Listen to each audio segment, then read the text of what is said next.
Hello and welcome to the Kongversation. I'm Hyle Russell. And I'm Jeff Onan.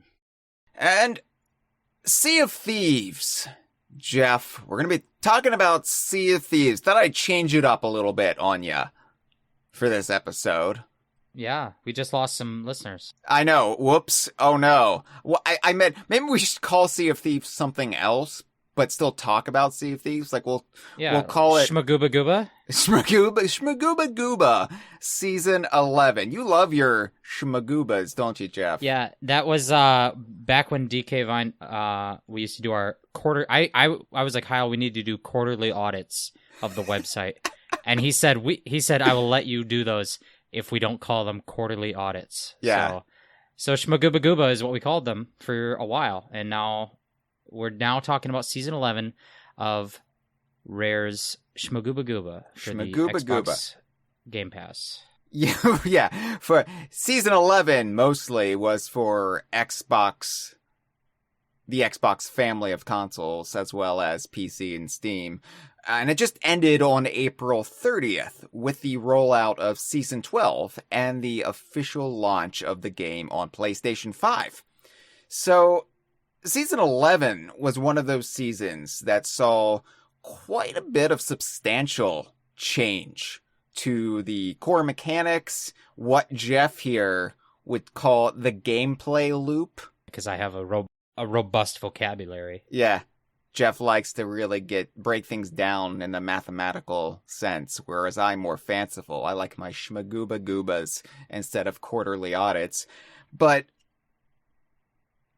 there were a lot of upending the apple carts, if you will, in Season 11. And with any alteration to a long-running game, there's going to bring some controversy. You're going to court some pushback when you change something that people are quite intimately familiar with and may, in fact, like. And since Shmegoobagooba is now more popular than ever, and we may be getting some first-time listeners finding us after picking up the game on PlayStation 5, don't worry, they've already tuned out. I figured we could, really quick, explain how the game connects to Donkey Kong. So, Jeff, 20 words or less, go. How does it connect to Donkey Kong? Yeah. How exactly is a rainbow made? How exactly does a sun set? How exactly does a Positrack rear end on a Plymouth work? It just does. And that is a little quote from the film Joe Dirt. But in real 20 words or less, actual times, Sea of Thieves is made by Rare, who made the reinvention of Donkey Kong with Donkey Kong Country, and then spun that off with Diddy Kong Racing into future games like Banjo-Kazooie and Conker's Bad Fur Day, creating a shared universe. And then in Sea of Thieves, they reference a lot of their past games and this shared universe as being part of this world, such as the character Captain Black-Eye from Banjo-Tooie is referenced as being a prominent pirate in the world of Sea of Thieves. And most notably, isn't it the case? Yeah, okay. Greg Mayles, who is the designer on Donkey Kong Country and Banjo-Kazooie and Sea of Thieves, he has sailed in the game under the guise of the character Captain Black-Eye. So that counts as an appearance of Captain Black-Eye in Sea of Thieves, if we take that as his canon character. Therefore, it's a spin-off of Banjo-Kazooie by way of Captain Black-Eye, which is a spin-off of Diddy Kong Racing by way of Banjo the Bear, which is a spin-off of Donkey Kong Country by way of Diddy Kong. And that, believe it or not, was 20 words. It was. Now, I just said up front that I'm not very good at mathematics, and I don't like it. So, I feel like you're trying to put one over on me, because I wouldn't know any better, because I can't count. But I'll take your word for it. If I got 20 more words, I would tell people that in addition to those connections, there are numerous references prophetically to the in-canon future of the Sea of Thieves where Banjo-Kazooie, the video game, would take place, such as the Jolly Rogers Inn, the Treasure Trove Cove Island, some ancient cave paintings of a bear and a bird, as well as references to things like Viva Pinata and I don't know what else. Conquer. Battletoads. Conquer. Conquer. Everybody's favorite peeing squirrel. Yeah, he pees. Yeah, and of course, there's also been references directly back to Donkey Kong, such as the Golden Banana Inn. Mm-hmm. There's a swordfish figurehead that's a reference to On Guard the Swordfish. There's, I don't know. There's more. There is. There's the Glimmer Constellation. There's the Golden Nile Kremlin references. But you know what? I just like to every so often remind people why we're doing this, because it's easy to forget why we talk about Sea of Thieves here on the Kongversation. So there you go, PlayStation 5 players. Now you know. Yeah, it is a big, like a sort of a gumbo. We're making a gumbo, mixing a little Donkey Kong, a little Sea of Thieves, a little bit for the Joe Dirt fans out there. We've got it all here on the Kongversation podcast. We do have it all. And guess what, Jeff? Right now in our merchandise store, we've got it all in the month of May because we have new products that have gone on sale, including our gift shop purchase, class field trip 1995 range of products. That's what we've called them. And you can get this Monkey Museum memorabilia on a t-shirt. You can get it on a mug. Our first ever pillow, so you can smother yourself on your deathbed. You can get a tote. You can tote things with. A tapestry to put on your wall to cover up the gunshot bullet holes. You know, a magnet for your refrigerator. So, yeah, if you like obscure references to video games and you want to buy products celebrating that, you can do that. If you like extremely obscure references to video games, then be sure to also pick up our new Baza Super Life Battery Brand t-shirt, which takes the battery brand from Banjo-Tooie and makes a t-shirt out of it. And you can wear it and people won't know what the hell you're wearing. That's right. Yeah. And if you call in the next 0.7 seconds, we will double this offer. That's right. Everything doubled. You just pay separate shipping and handling. I like how that's a meaningless statement, but you can guarantee it. Yeah. Yeah. Deal with it. Yeah. So, we do play Sea of Thieves every week on our Twitch channel. Sundays at 11 a.m. Eastern, 8 a.m. Pacific, 4 p.m. Greenwich Mean Time. And we're going to be playing all of Season 12 as it rolls out. So if you haven't gotten into Sea of Thieves and you would like to see some fellow Rare diehards play the game, and you can see how we engage with it and interact with it and how we get massacred by 8-year-olds in it, then tune in at twitch.tv/DKVine.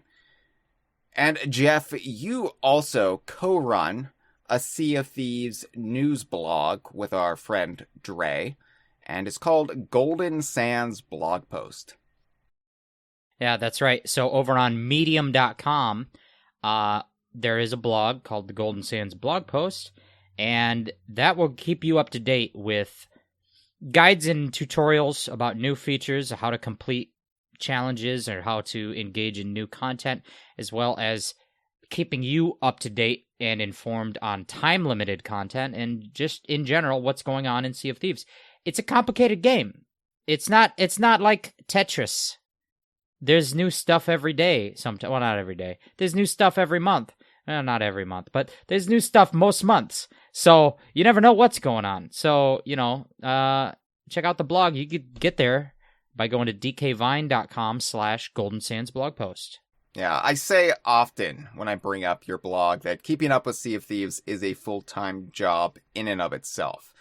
I can't do it and also run DK Vine and try to juggle, every time I have to talk about Conquer the Pea and Squirrel. So it's really helpful to have something like Golden Sands blog post sort of within the family to deal with the minute details. And I will still run Sea of Thieves news on DK Vine if it's larger scale, bigger picture. But I can't keep track of all the little patch notes, all the little things they change. Ooh, now the Megalodon, it spawns 13% less than it did last week. Oh, now it spawns 17% more. Oh, I can't do it. But thankfully, you and Dre do for me, so thank you. You keep me sane. That's right, yes. That's right. And, no, that's all. I'd like to say hello to everyone in our live stream chat right now, because we do stream episodes of The Kongversation for our $5 and up patrons. We've got March Rose in there, we've got Cotbox, we've got just Andre. Chicken in as we go along. Thank you. If you would like to support DK Vine or listen to episodes of The Kongversation as we record, warts and all, then be sure to back DK Vine, dkvine.com/Patreon. That's right. Tatangos and all. I just wanted to ask, because I've never thought of this, and Yeah. I know this is not relevant, but Just Andre there in the chat, their full username, JustAndre92, it makes me wonder, were they were born in 1992? Or were they 92 years old when they made their profile? And then how old are they now? Right? Never know. Come into our live streams and you might find out. Hey, Jeff, I'm going to have a timely reference for you right here. They're now old enough to run for president, am I right? Pow! Meow! Please Ow! get out and vote. It's so important to vote. Ooh. This Timely. is the most important vote. You have to vote. I was doing a bit, Jeff, and you're bringing it down. You're making it all serious. Democracy dies in bits, Hyle. It's serious business. Oh no, it does. Yeah, it just drowns in all of the bits. And Yeah, Jimmy Kimmel killed democracy. Yeah, and here at DK Vine, we have at least 64 bits at all times.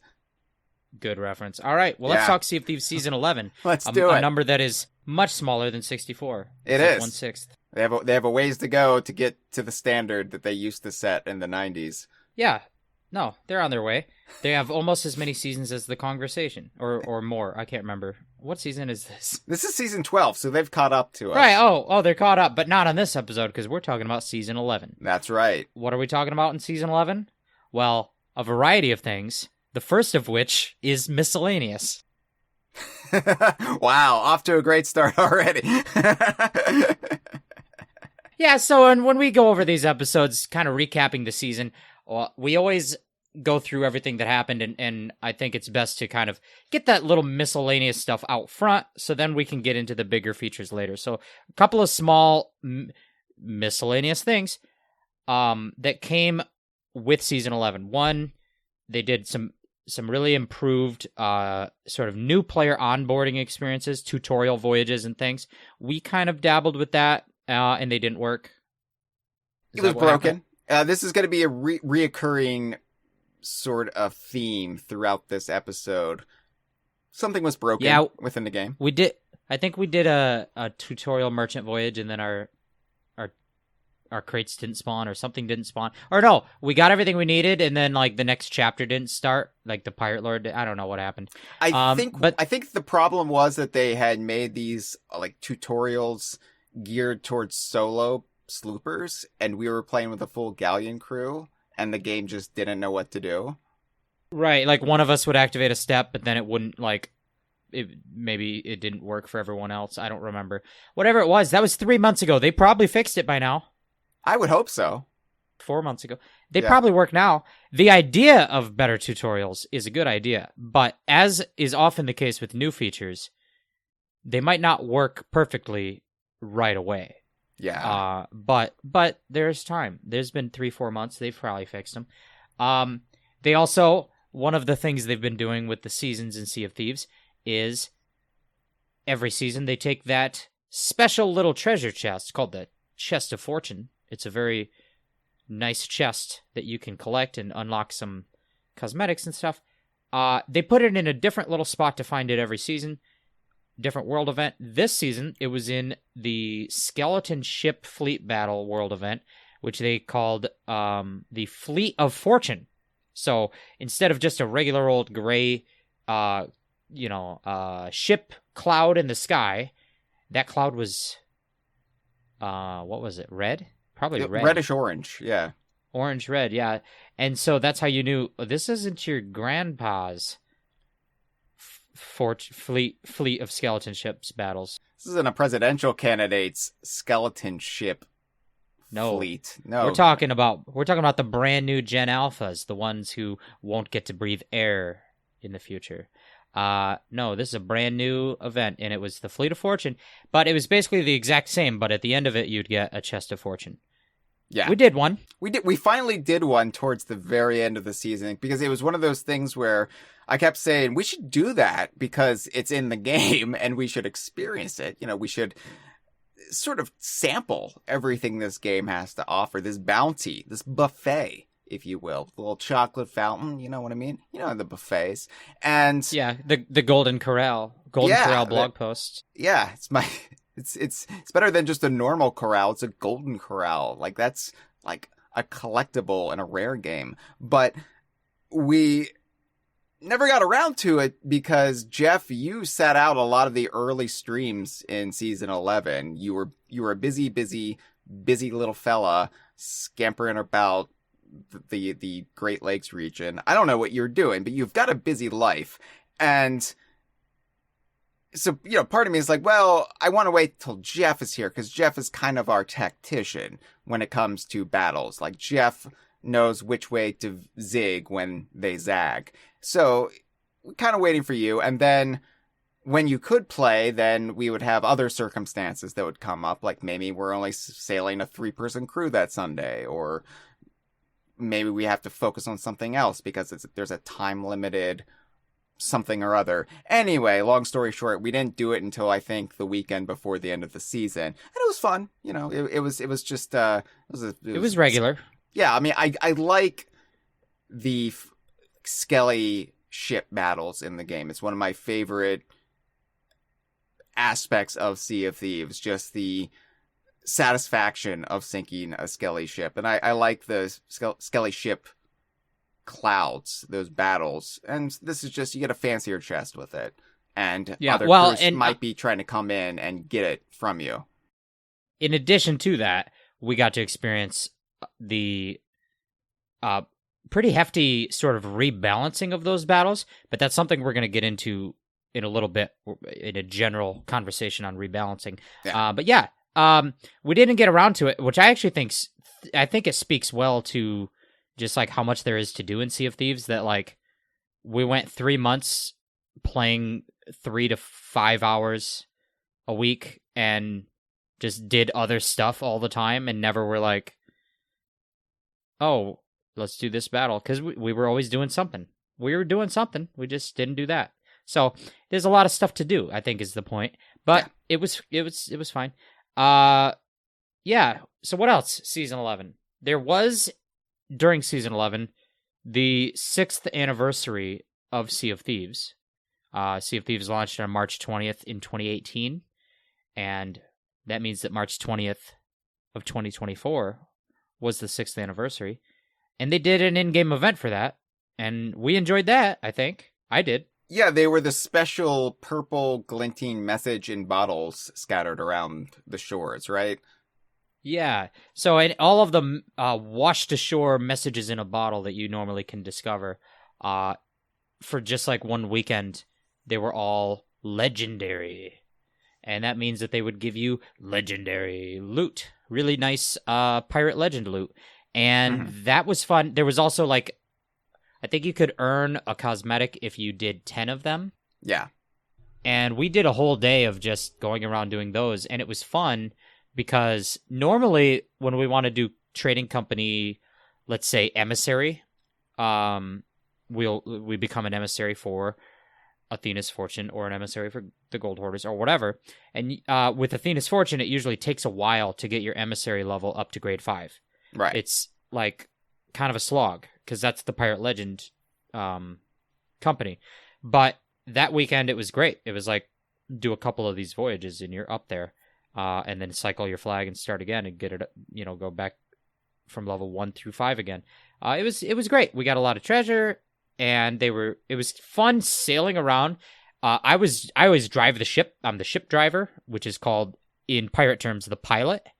And so, but I was piloting, and then other people would fly out of the cannons to nearby islands and just look around for messages in a bottle. But we weren't, we're really efficient. So we don't come to a stop. We don't come to an island, stop, and look around. I'm just sailing. Like, you go look over there, then you go look over there. I'm going to keep sailing from one spot to the next. And when we do find one of these messages in a bottle, it'll tell us where to go, and then we'll go. And we just really efficiently did it, and it was fun. We got a lot of treasures. Yeah. I wish that these legendary message in bottles could be a more reoccurring thing, because it was really nice. Like, of course, it would just completely upset the game's structure if they were as abundant as they were that weekend, but it would be nice to run across these occasionally. Yeah. If it was a sort of rare occurrence, no pun intended, then, like, maybe once out of every 25 messages in a bottle that you find, yeah, it happens to be a legendary one. That's that kind of emergent opportunity that happens in Sea of Thieves that, like, when you see it, you're like, oh, well, maybe we want to pivot our whole day around this. Like, maybe we were in the middle of doing something else, but we found this thing and we do like it. So maybe we stop what we're doing and go do that for a minute, which is the bread and butter of Sea of Thieves. Like, that's what gets you going. Yeah, I would like to see them come back. But yeah, it made for a fun weekend, and it made me miss, and we're going to talk about this later too, lots of little hooks, planting our pirate hooks in you for later talks. But it made me miss the days of, like, in-game events happening, like whether they were adventures or build voyages or mercenary voyages or whatever, just like moments where for just one weekend only, the general atmosphere of the game is twisted by just throwing something different out there. Yeah. Sort of like some of those community weekends where they made, like, the ancient skeletons more prevalent. That just made for, like, a fun, different weekend. Yeah. Yeah. Yeah, I don't miss some of those in-game no, events. some of them were just, all right, well, for this one weekend only, if you don't eat 100 fish, if you don't jump off 5,000 cliffs, you will not get the rare exclusive sword. So you better do it, dummy. Yeah, it's the equivalent of your teacher assigning you busy work. And it could be. Yeah, and it's just like, oh, well, I'm a straight A student. I need to do the busy work. And it's just not fulfilling. You don't learn anything. And you're just tired and grumpy afterward. And yeah, okay, you made us do all of this, Rare. And I hope it worked for you. I hope you got the engagement you were looking for. Yeah, some of those sort of time limit events are great because they create just a twist on the normal sandbox experience that, they're the spawn rate of things or the opportunities of things is slightly different for this limited time, and that's going to present just a welcome variety to the gameplay loop. I have a great vocabulary about talking about games but some of them were like, it's Worm Week. Welcome to Worm Week. If you better go dig up worms and eat worms. If you can eat 500 worms, you unlock the worm sword. Okay, so Worm Week is Jeff's go-to parody example of bad Sea of Thieves events. But the funny thing is, I think Worm Week is one of the better ideas I've heard for an in-game event. Yeah, because you think about the cosmetics. If you eat 100 worms, you'll unlock the exclusive time-limited title, Master of Worms, which I would use all the time. That would be my title. That's it. I've found my title. I'm done with titles. That's it. And then if you get to 500 worms, you eat 500 worms, you get a cutlass that's shaped like a worm. It's called the Worm Cutlass. Like, duh, do this. Call me, all right? I could work for Sea of Thieves. And if you eat 5,000 worms, you get the Worm Dance emote where you do the worm. Yeah, no, you turn into a worm, and it's just a Cronenberg movie playing out in live action. The emotes team really outdid themselves with the animation on that one. Yeah, no, yeah, that was a fun week. There's a couple other things that we have to discuss under the subheading of miscellaneous. Miscellaneous features, right. We are so good at podcasting. We have a natural knack for it. Yeah, it's really elegant rapport that we've got when we start talking about worms. Yeah. Well, speaking of worms, this transition doesn't work. Speaking of things that crawl around at night. Speaking of things that crawl around at night, one of the changes they made in season 11 is that now, when you're out in the game and experiencing the emergent spawning of AI enemies, for example, phantoms, phantom ghost pirates that can spawn and attack you, will now only spawn at night. Meanwhile, the ocean crawlers, which are those cursed sort of fish-like people, there's the crabby ones that are made of crab, and there's the eel ones that are made of eel, and the clam ones that are made of clam. Those will only spawn at day. Yeah. And that's great because I think that's exactly what I pitched they should do when they first came out with these characters back in 2 years ago. Yeah, when Rare invented the idea of clams, they really should have done it. No, the problem was they introduced other enemy classes into the game in addition to skellies. They also brought in the sirens, and that's great. That's something I'd wanted to see. The problem was the abundance of enemies that would be attacking you on an island. You would have skellies, ocean crawlers, phantoms, just all crowding you out, and it just got a little bit absurd because when you don't have any scarcity when it comes to these things, it really blunts the impact. And it becomes annoying, quite frankly, because you couldn't just walk around on an island without fending off dozens of marauding monsters. So to find a way to space them out a little bit more efficiently in a way that makes sense and maybe even adds the ambiance of the game a little bit more, it was overdue. Yeah, and I also think just the apparitional effect, like the visual effect of a ghost in Sea of Thieves, it works better at night. Not that it doesn't work during the day, but like when you see a ghost at night in this sort of stark contrast with the glow, you don't get the ghostly glow when the sun is out. It's green, but is it glowing? I don't know if it's glowing. It's too bright here on Crook's Hollow, the island. No, but at nighttime, and I felt this way, about the ghost ship battles, like the Burning Blade battle, which is where you fight ghost ships. Usually those battles will maybe take more than one day in the game. Like you'll go through a day cycle and a night cycle in one battle. And I just think they always look so much more visually popping when it's nighttime. They look great. So yeah, it just makes sense that the phantoms spawn at night because ghosts are scary and scary means night. Ocean crawlers are for the daytime because they're not scary. They're scaly. They're scaly. Yeah. Scary versus scaly. I change one letter and I get back and forth between these two things. That's called, what did I say before? Verbiage? What did I say? Oh, vocabulary. I have a great vocabulary. You have a great verbiage too, Jeff. Don't sell yourself short. I have a little verbiage. Yeah. Yeah. Do we have any more really nice, important, miscellaneous things to discuss? I feel like we have to talk about the Frog Lantern, but here's the truth about the Frog Lantern, Jeff.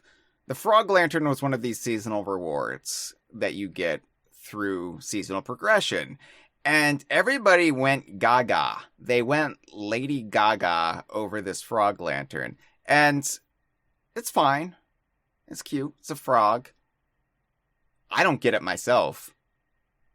Like, I don't understand what makes this it has a butt. I guess that's kind of nice. We like things with butts on them here at DK Vine. I also disagree with the idea that it has a butt, like the common sentiment. I don't think it has much of a butt. I've looked at it, and it's not. It's just like, those are the folds of its legs meeting its body. Those aren't a butt. I mean, that is it doesn't a butt. have a... No. It's like where the legs meet the body are kind of lines, folded, but that's not the butt crack. That's not where the crack of the butt is. And also, this kind of put me into a sort of existential dive, like a nosedive, because I started to think, does a frog have a butt IRL?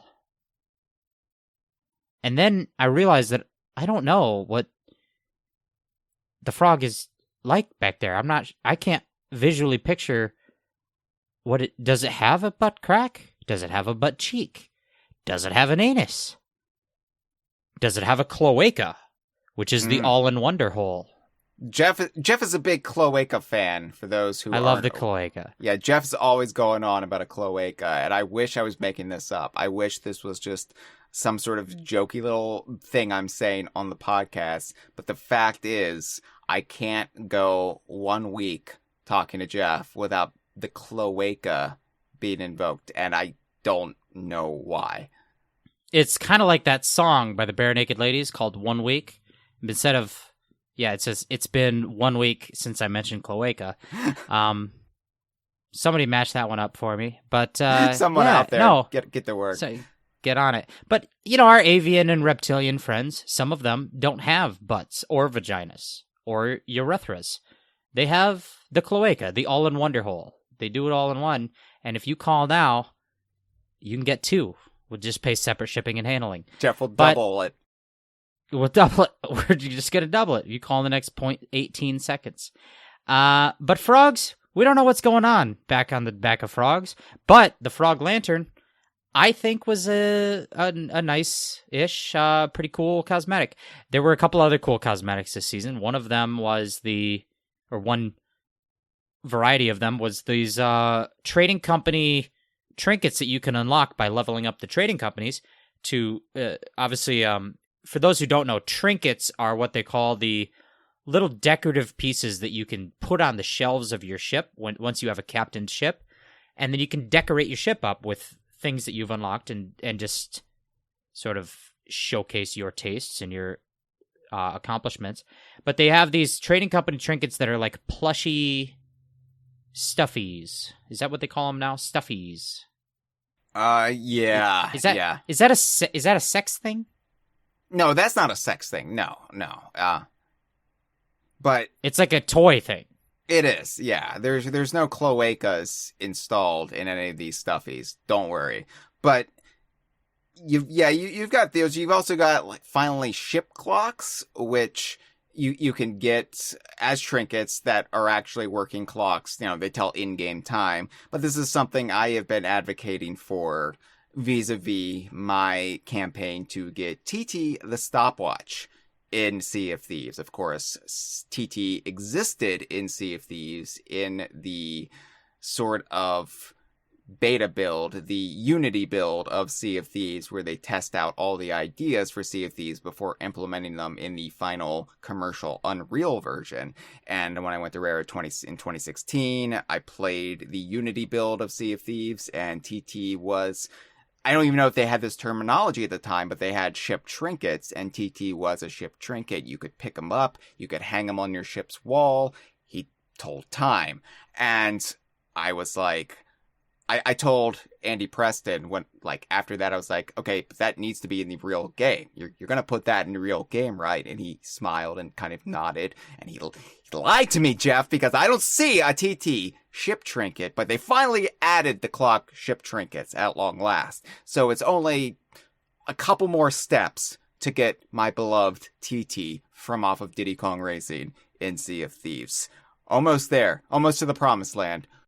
I have a piece of professional advice for the person at Rare who is in charge of this decision. Yeah. I don't know who that is. I don't know if they probably don't listen to this, but I hope that someone will deliver the message back to them. If you're in charge of making this happen, what I'm about to say, put a TT stopwatch in the Pirate Emporium in Sea of Thieves and charge $3,600 for this item. Okay, now we've talked before about the idea in microtransaction games about a whale. A whale is one player who buys a lot of stuff, basically finances the game for the next 30 players who buy nothing. And Hyle has, in the past, at some times, been a whale of Sea of Thieves. But if you, after this long of a campaign, if you charge $3,600 for the TT stopwatch, you will get one customer. And I think that amount of money will pay for the amount of labor that it takes to make it happen, and then a hefty profit. I've done the numbers. It's a hefty profit. Jeff loves doing the numbers. I do the numbers. He is. He's the mathematically inclined one of the two of us. Yeah, I would basically fund your new Barn X Rare if you just did that, put it in the game, charge an astronomical amount. I don't need a Steam Deck anytime soon. I want to get a Steam Deck, but if I had to choose between getting a Steam Deck and getting TT on the Dreadfully Evil, which is kind of our flagship galleon for the DK Vine Guild, you better believe I'm buying TT. No question. I was gonna ask. Did I lowball it when I said $3,600? Would you find a way to pay for it if it was $4,000? I would start selling blood and plasma and bone marrow. You'd figure it out. Yeah. It would eventually happen for you. I would sell a kidney, probably, yeah. Yeah, all right. Yeah. Well, Rare, you heard us. Get to work. I mean, you know how to do it. All right, let's get into the meat. All right, we have now. It's my least favorite teeth, weekly event. Our teeth have descended through the bread. Okay, and they're now in slow motion reaching the meat of the sandwich. I'm implying of a sandwich. What's the meat, you might ask? The meat of Season 11 is two core new features. But one of them is that the fundamental foundation of how do you go about doing voyages. Voyages are the heart of Sea of Thieves. They're the things that get you out the door, so to speak. I leave the outpost with a destination in mind, and my destination is where is my voyage taking me. These are the quests in Sea of Thieves. And maybe once I'm out there, I find something emergent and I pivot and I decide to go do this world event or go do this message in a bottle or whatever. But the voyages fundamentally get you moving. That's the core of the game. And they've redone the way that they're done. They're redone. And how did they do that, Hyle? Let us know. Okay, I'll get right to it. So, used to be in the olden days, back when our presidential candidates were just children, you would pick up voyages, you would purchase them from the various trading companies. So if you wanted to do an X marks the spot, traditional digging up the treasure chest, you would go to the gold hoarder's tent on one of the outposts, buy a voyage. You would have the voyage in your inventory then, and then you could put it on your captain's table on your ship. And so long as the majority of the crew votes on it, then that is an active voyage, and you go out and you do it. And if you quit during the middle of the voyage, well, that voyage would still be gone. Or you could cancel the voyage, but you complete it. And anyway, then the voyage is done, and you would have to go buy another one. you want to do another one. They've tweaked this along the way. You know, when they added captaincy, they added the captain's voyages, so you could buy a lot of smaller ones and store them on your ship, so you wouldn't have to go through the trouble of having to go back to an outpost and buy new voyages, because there would also be a cap on the voyages you were allowed to buy, except for special voyages that you would get through different events or what have you. But it was kind of a cumbersome way of doing it, albeit, I suppose, slightly more realistic. And what they wanted to do was to simplify the get up and go of the game, where maybe you don't have a whole lot of time to play, because one of the biggest drawbacks of Sea of Thieves traditionally is the length of time it takes from starting up the game, sailing from the outpost, doing whatever you're doing, getting the treasure, sailing it back to an outpost, selling it.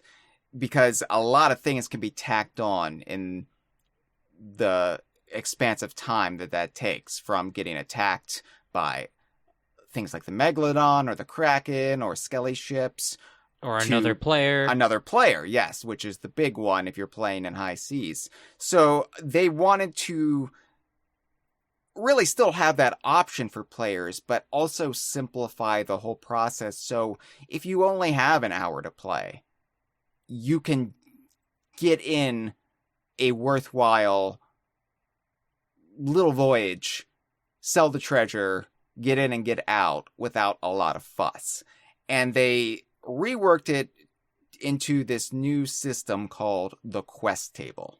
Yeah. So the quest table basically just streamlines and vastly speeds up a lot of things about that whole loop.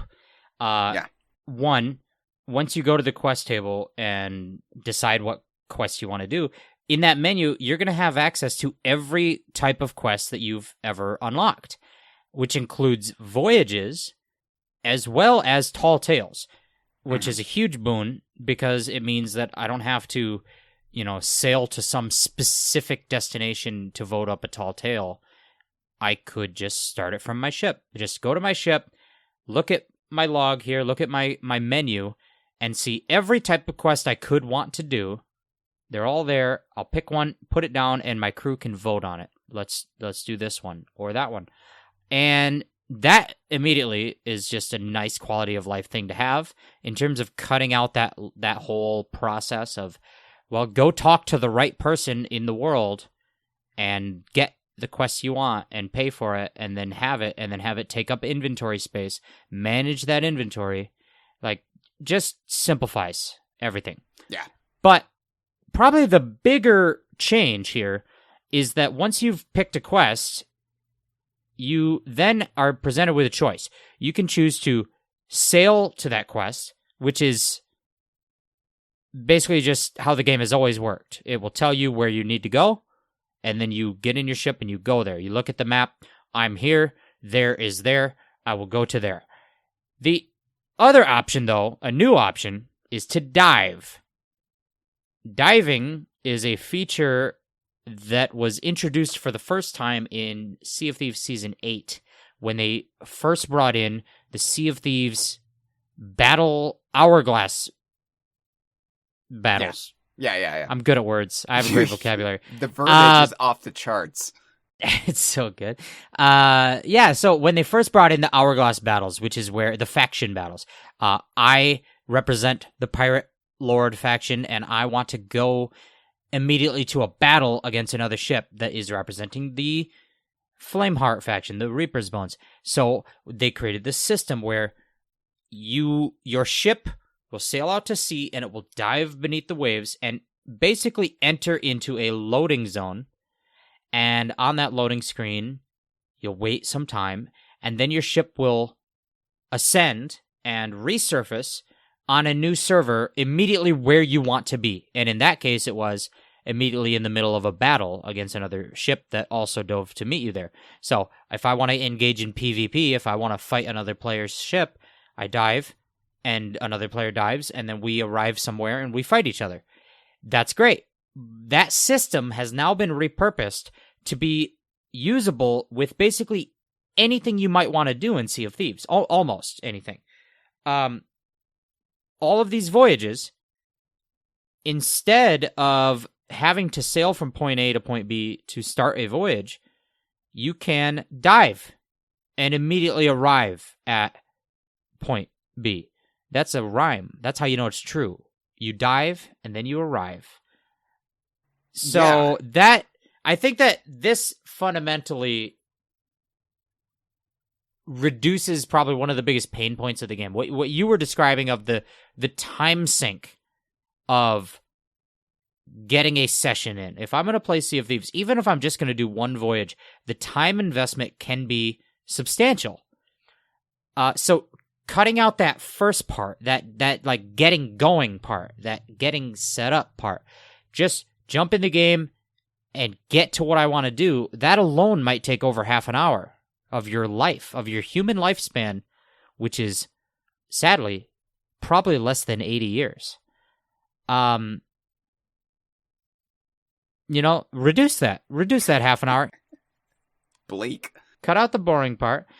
And if you call right now, we will send you another 80 years for just separate shipping. I don't know.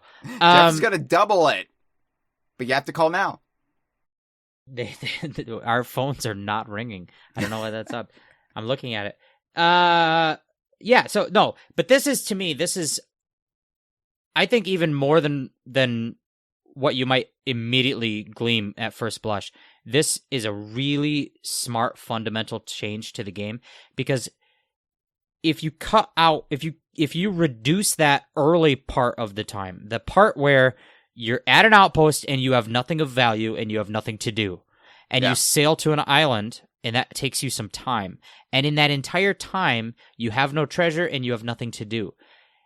By reducing that, you are improving the experience for that crew, but you're also making the entire sea more lively, because you reduce the amount of time that people are sailing around with no treasure. Because probably one of the worst things that can happen in Sea of Thieves is that player ship A sees player ship B and says, "You know what? I would like to pirate." And they fight, and player ship B gets sunk, and player ship B says, "Why did you sink me? I don't even have treasure." And player ship A feels bad because they get nothing out of it, and they kind of ruined someone's day for no gain. I mean, that's the quote unquote, that's the game. Like, I get it. But like, when you sink people, you're looking for friendly competition and some gain and worthy use of your time. And if you reduce the amount of time that people just don't have treasure and are just sailing for nothing, then you reduce that negative emotion. You reduce that feeling of like, I'm just getting griefed because they're killing me and I don't even have any treasure. And then from the opposite side, you reduce that amount of time where somebody is just genuinely trying to go find some treasure and they don't know that you have nothing, and it's too late. They've already shot you. So, it's good. It just creates the entire economy of interaction in the game is more lively and more interesting. And those moments where you feel you have something at risk are now taking up a larger percentage of your time. More of your time is spent having that feeling of being at risk.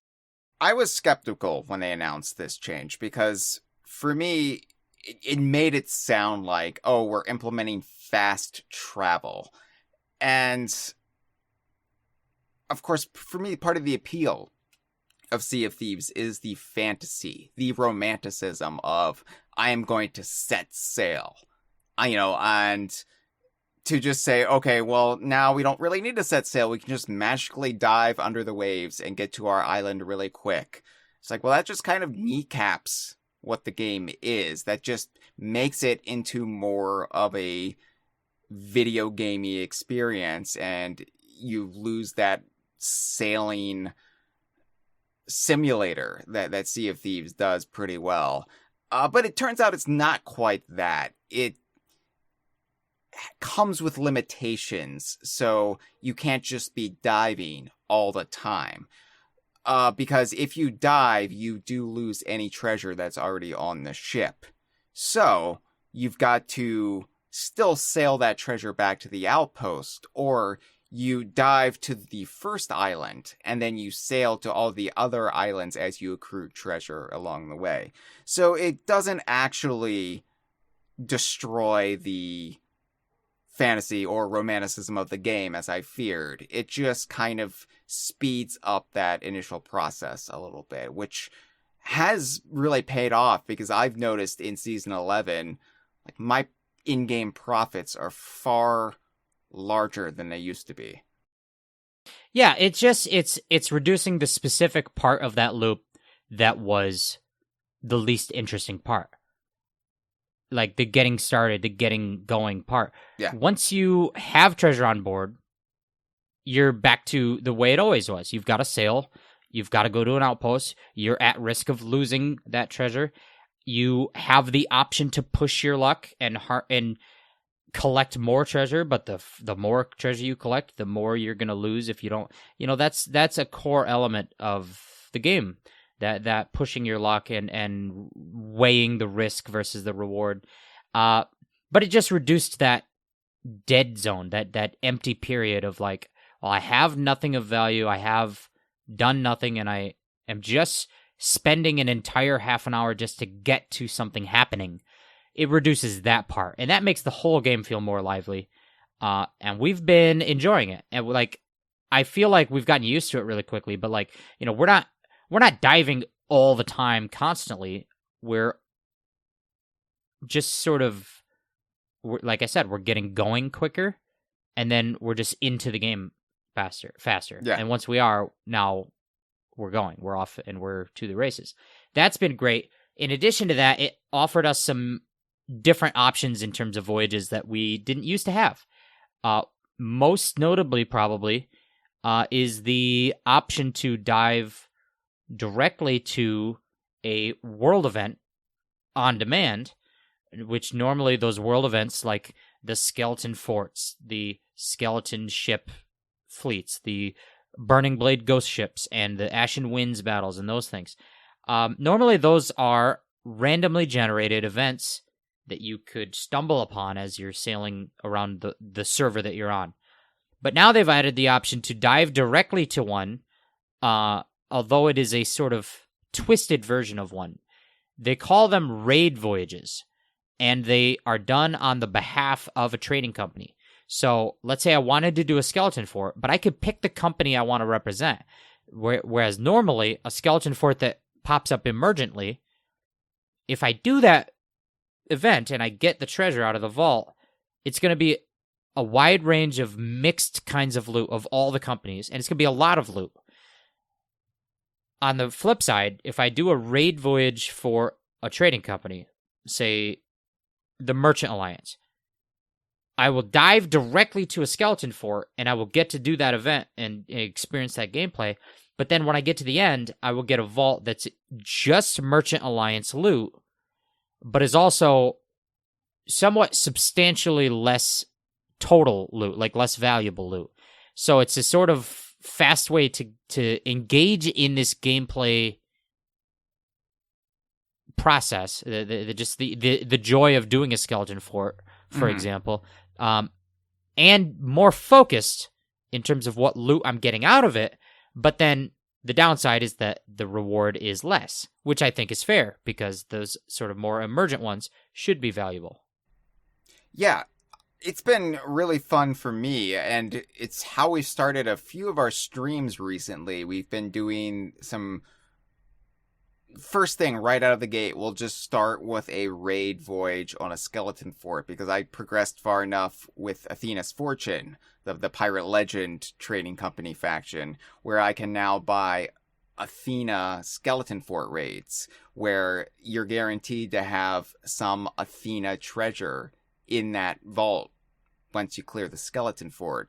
And so a lot of times we've been sailing under our guild emissary, which is this wonderful catch-all version of the emissaries, where every treasure you collect will go towards your guild emissary grade, including fish. But, sometimes you do want to sail under Athena's for the emissary, and like you said, not a lot of treasure gets your grade up. So it's a really nice way to boost that right away. And it's just fun to just roll up on a skeleton fort and just start in on it. And so it's a nice way to kind of get yourself into the game and get that adrenaline kicking, instead of, like you said, it used to take anywhere like 40 minutes to really get going. And so it's just a very slow, gradual build up. But no, you just jump right in now. And for as skeptical as I was, I'm open enough to admit that I was wrong, and this does seem to be working well as far as structuring the game. Now, I should point out that when you do dive to these world events for the raid voyages, that does not include two, I guess I would call them like super events, like the top tier ones, which is the Fort of Fortune, which is a skeleton fort that is even more uncommon and has better loot in a more difficult battle. And then the Fort of the Damned, which is a fort that has to be player activated by collecting all of the different flames of fate, and also a ritual skull, and then activating the fort. And then so that's like a more rare occurrence. So when you do see it, somebody has activated it, and it sort of puts this signpost up like, yeah, come fight me. You can't just automatically dive to those. You still have to go through the effort of stumbling upon one or activating the Fort of Fortune or Fort of the Damned. Yeah. So those are still special. They retain their specialness. But what I do like about the rest of them, like the normal world events, that now that you can dive to one and go immediately do one, it means that anytime you see that cloud in the sky, it is more likely that there will be a crew there already, because there is a chance that it was activated by a player who dove to a raid battle. To like when you do that, you're a player and you're telling the game, hey, make a skeleton fort for me somewhere and take me to it. And then that means that every time you see a skeleton cloud in the sky, there's a chance that that is not a randomly appeared thing. It is a player activated thing. And that means that skeleton forts, or all world events, are more likely to have people there. And that makes those events more contested. Because in my opinion, the draw, the thing that makes them interesting compared to a voyage, like the main difference between a voyage and a world event, is the conflict, or just the crossing of paths between multiple ships of players. And that, when the game first launched, skeleton forts only spawned once every 3 hours. Remember that? Yeah, they were very seldom. It was a big deal whenever you see that cloud go up. Right. And that created this... It had a positive effect and a negative effect. The positive effect was every time you saw that cloud pop up, it was a real, like, oh, should we stop what we're doing and go do that right now moment, which brought multiple crews together. Like, you knew every time you went there, you're probably going to have to fight for this. And that, whether you get the taste of glory or the taste of defeat, it's going to be exciting. It's going to be like a big moment. Whereas the downside was there were a lot of crews that were like, well, I want to do a skeleton fort and there isn't one here, so I'm just going to log out of the game and log back in, and then log out of the game and log back in. And they call, just server hopping until you found the server with this fort. And that's why they kind of increased the frequency, because they knew people like these world events, so they should be around all the time. But once they became around all the time, they became significantly less exciting. And I think that's true. That's why there is still excitement around the Fort of Fortune and the Fort of the Damned, because those are still very uncommon. Mm-hmm. But my point was basically, when you go to one of these, you're more likely to run into players, and that is the spice. That's the juice. If I want to just go collect treasure, I'll do it and fight skeletons. I'll just do an Order of Souls voyage. Well, that's the juice now, because OJ died. That is a very timely reference. You're welcome. And if you call in the next 1 second, I gave him a whole one, Hyle. We'll bring OJ back. That's good. We have that power. That's good that nobody called. Yeah. No, the phone is literally just like collecting dust. It's sad. Yeah, so this was good. That was good about the world events, reducing all the sailing time. A lot of good stuff. Yeah, I actually don't have any complaints about it, and I thought I would. Joke is on me, everyone. Right here. I will say, when you go into that quest table and you go into that menu and you see all the voyages you have access to, there's two cool things here. One of which we don't really experience because we've been playing the game and we're like max level pretty much, so to speak. So to speak, but if not you're anymore. So but... not and we'll get into that. But for most players, or let's say for new players, when you first jump into the game, you do not have access to all the voyages to do. You have like a very limited, you start out with the basic Gold Hoarder voyage and a basic Order of Souls voyage, a basic Merchant voyage. And one of the cool things about the quest table is that it is not just shows you all your voyages, but it's also sort of like a bulletin board menu to let you know about stuff. It'll say, hey, you unlocked a new Merchant Alliance voyage. And there's just like a pop-up in there. And then you can click on it and immediately go to the menu to like start that voyage. And because you and I, of course, we have done every Merchant Alliance voyage in the world. We're well-traveled pirates. That doesn't mean anything to us. But if you're a new player going on your progression journey, it's just nice to have that menu. There's other things in there, like, it's called the Discover tab. I should have led with that. It's called the Discover tab. And it has the potential to also point people towards time-limited content if they do stuff like that in the future, as they've done in the past, like those mercenary voyages or adventures or things that they're currently not doing. But it's a great little front menu to be like, hey, ! Look at this. You've just got this access to this voyage, and it's only for this weekend. Do you want to do that? That's a good thing. Yeah. And it's been fun because I've mentioned before that my wife started playing Sea of Thieves with Safer Seas. She's really gotten into it. And to see sort of the rollout from a newer player's perspective, because it is easy to lose sight of everything once you've been playing the game for as long as we have. So to see it from the other side, it makes a lot more sense, a lot of their decision making. A lot of their decision making is tailored toward making the game more accommodating for the newer player and to sort of slowly guide them in. It becomes a lot of noise for us eventually. We just tune it out. But it is very well thought out, I think, for the newer player and for the person who might not steep themselves in every aspect of this game that's now been out for over 6 years. There's another one I like. In the menu, you could go to a new option where you can just click random voyage, and it will just pick a random voyage. And I love it. It's so, like, sounds dumb, but, like, so often we're like, well, we just finished sort of an arc of the day, and we kind of were done with what we were doing, but, like, now what? We still want to play, but we're, like, very aimless, and I'll just throw down random voyage and see what we get. And it's usually, like, a skeleton battle. Let's fight some skeletons or something. No, in my luck, it would be collecting pigs. The absolute worst thing you can do in the game. Yeah, collecting pigs isn't good, but we cut our teeth on cutting pigs. Like, we wouldn't be the pirates we are today if we didn't collect all the pigs back in 2018. Back when you had to know, back then you had to know which islands had the pigs. They didn't tell you. They would say, "Well, here, have a pig crate.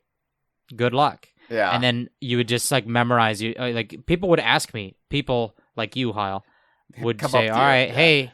They'd come up, say, "Sir, which island has pigs?" And I would say, well, we're next to Crooks Hollow. Crooks Hollow has pigs. I used to know all of the islands. Yeah. But now, no, we earned where we are today. That's why we're pirate legends. You don't even have to know that anymore. They give you the crates on the islands that the pigs are on, right? Right? No, like literally, nowadays how it is. With I think season 11 made this change. You start a voyage and it says sail to Crook's Hollow, and you get there and there's crates, and there are pigs on that island, and you just get the pigs and then you leave. Yeah, and that's not the same. Kids these days. Yeah, this is how gamers become Cranky Kongs. Donkey Kong Country was prophetic. It basically predicted the way gaming would go over the next 30 years. Because, yeah, I'm sitting here like, that's not how I had to do it. And now kids can just start playing it on their PlayStations and just get pigs with the crates right next to them. It's easy mode. Yeah. No, I think about... So I live in a weed legal state for marijuana wise. And the shops. Oh, the shops. My town. Oh, the shops. My town suddenly has like 7 dispensaries. It's a small town. We have 3 pizza places and 7 dispensaries. And my favorite Ryan Reynolds sitcom. Yeah, no, it's good. He's not much of a sitcom guy. I don't know about your reference there. Ryan Reynolds. I like to call him Ryan Reynolds. 2 guys, a girl, and a pizza place. That was what he got his start on. Is that a sitcom? What from are you? The 90s. What are you? 40? Yes, I am.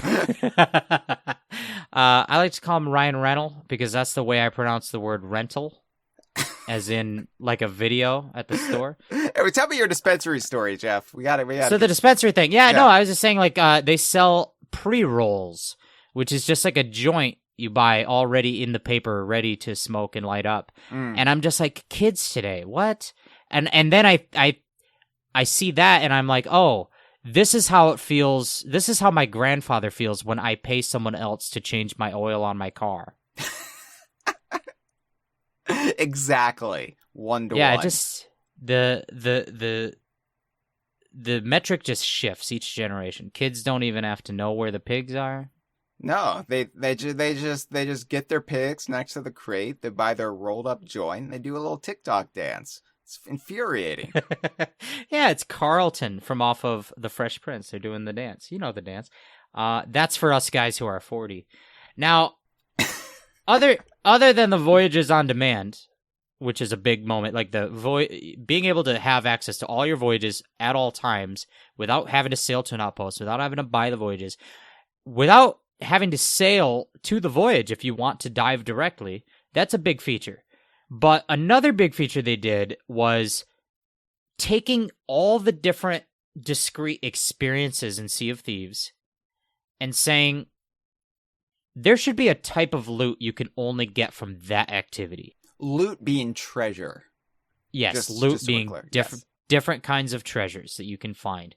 There should be, if you want to level up your gold hoarder trading company, you can do that by just doing skeleton forts. You can go to a skeleton fort and level up all the companies and get all the way to level 50 and become a pirate legend.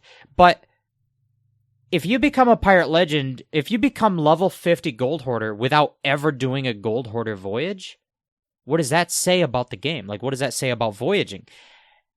What they've done now is they've said every type of activity, like a voyage or a world event or an emergent shipwreck, an emergent message in a bottle quest you discover randomly, a random skeleton captain that spawns while you're out on an island.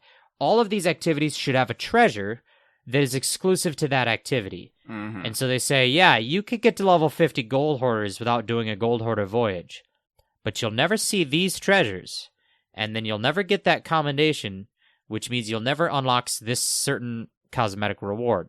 And so now you have an incentive to try everything.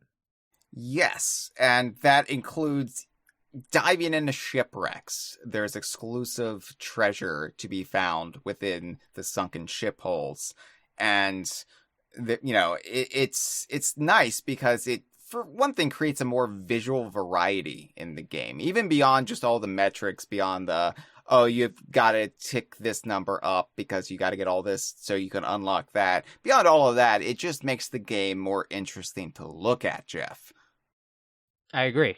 It also makes it feel special in a way. I don't know if I'm the only one who feels this way, but it's like if you haven't done such and such thing in a while and then you do it, or like, oh, I haven't actually followed out a message in a bottle quest lately, but we're on that island. Let's finish this quest. And then you find a treasure that you don't normally see.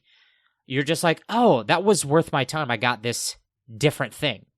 Yeah. And it's nice. Personal story I can tell is just the other week on Stream of Thieves, we did, for the very first time, at least for me, for first time on stream, we did a merchant skeleton fort, like a skeleton fort for the Merchant Alliance. And a raid voyage. Yes, a raid voyage. And inside the vault, there was a piece of treasure I'd never seen. I didn't know this existed. It was this scroll, like, rolled up in this, like, blue container. It was called like the scroll of forgotten tears or something like that. We just joke. We joked that it was a subtitle for another Pirates of the Caribbean movie.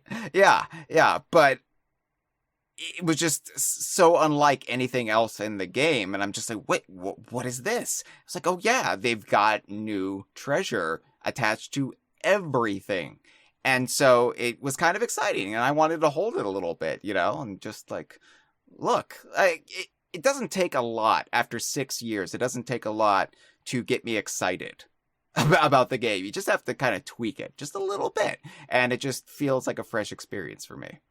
Yeah, I think you hit the nail on the head when you just said, like, you said visual variety, but I just think in just variety. Variety is a thing. You're right about seeing the same treasures all the time, and they all, in a lot of activities starting to feel the same. Today, we're going to collect a lot of gold hoarder chests, or we're going to do this other thing, and we're going to collect a lot of gold hoarder chests, and la. But, like, no, doing different things, getting different loot, actually just it adds to the variety of the experience. You feel like you're getting a different reward.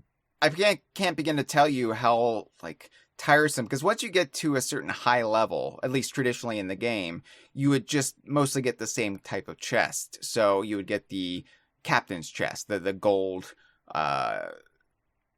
chest, and this would be typically what you would fill your ship with if you're doing gold hoarder stuff. Or if you're doing Order of Souls, you'd be getting the same gold skulls from skeleton captains. And so having that variety in there definitely makes it a little bit more scintillating, because it doesn't lose how special it is, or how special it should feel to have all of this stuff. So yeah, it was a smart, long overdue move that I wouldn't have thought about. Like, I would not had come up with this if somebody at Rare had sat me down and said, how can we improve Sea of Thieves? This would not have been on my list. I would have gone on about TT and Captain Black Eye, and they would have just sent me home. I think I identified the problem, but I would have not come up with this solution. The problem being that so many activities in Sea of Thieves are what I just refer to as a loot pinata. Just like so many things you do are just, all right, you did a thing. Now here's 6 to 10 pieces of mixed loot from all the companies. And it's the same stuff every time. Whether you do a world event, or kill a megalodon, or a skeleton ship, or a random emergent captain, it's just like you're getting a mix of stuff. It's the same stuff. And it always felt to me like, partially it felt like you were not incentivized to do voyages, because if you did these pinata events, you would get a mix of everything. You would get all this candy on the ground, and you would punch all the other children so you could get to the candy. You're throwing bows, throwing out them elbows, wide elbow, get in there, because you're not going to be left out of the candy. But yeah, no, it just felt like, yeah, you're going to get a mix of everything, so why do a gold hoarder voyage, ever? Go do one of the 12 things you can do that gives you a mix of everything. And yeah, no, I think that was a problem, and I've talked about it probably for more than a couple years. This was a solution I wouldn't have stumbled upon, and it's, I think, brilliant. Not just changing up the, like, I would have done something like, if you kill megalodons, you mostly get merchant stuff and siren stuff. And if you kill a skeleton ship, you mostly get Order of Souls stuff because of skulls. Like, I would have done something stupid like that.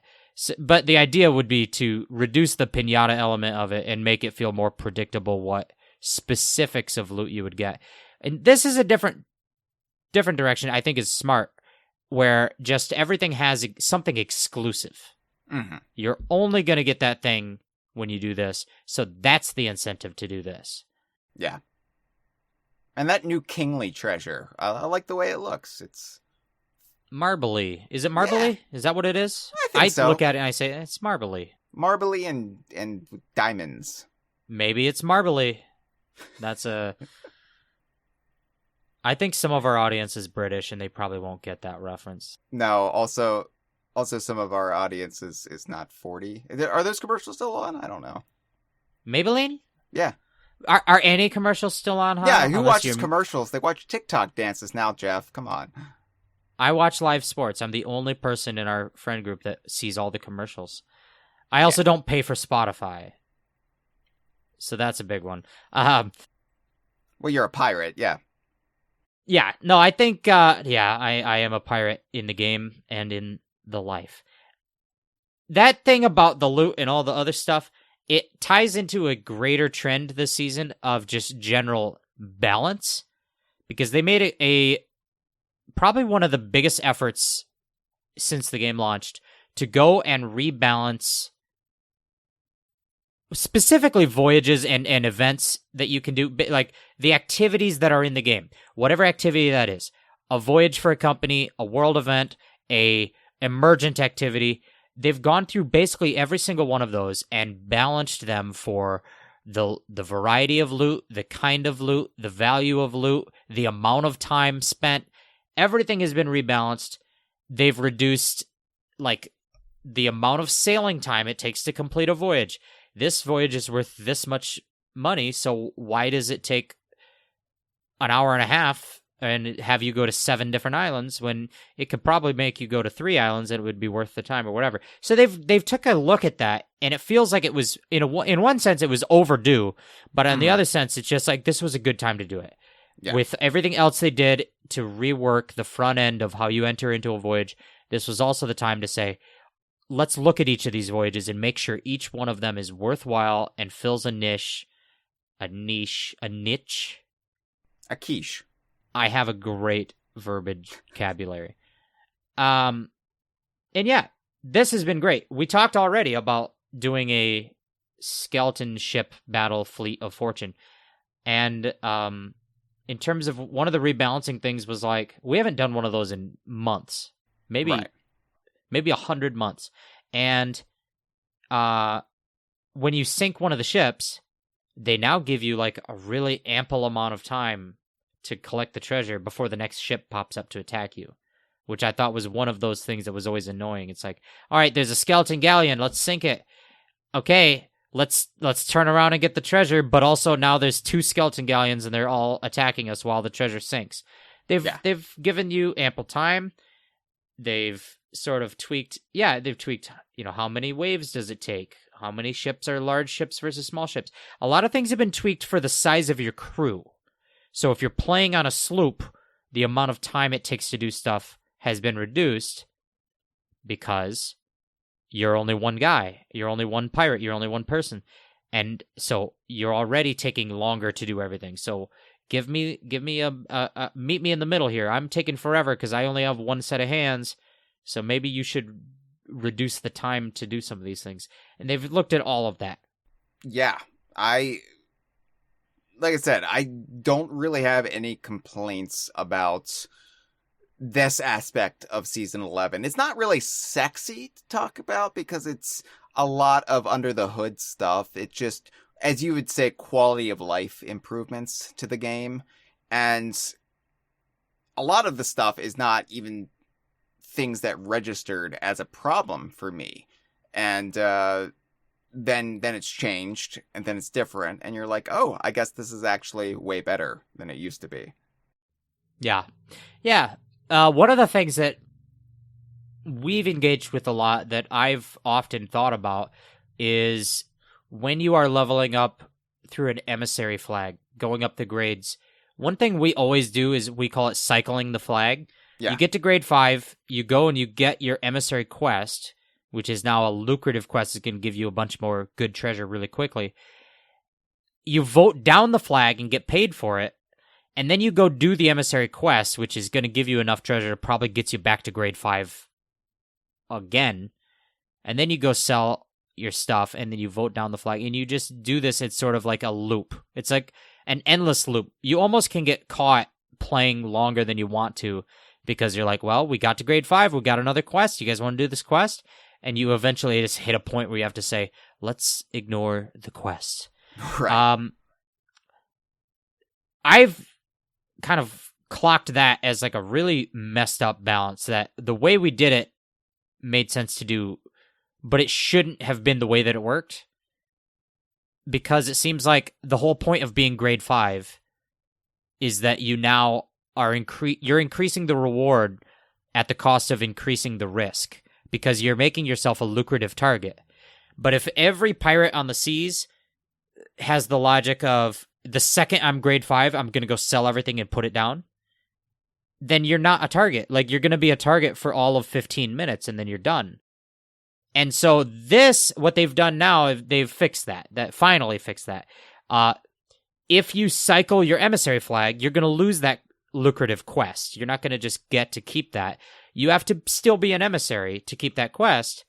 And that makes sense, because it basically says, here, you have a great new reward you can go collect, but you have to continue to maintain that risk if you want it. You have to keep that flag flying and make yourself a target.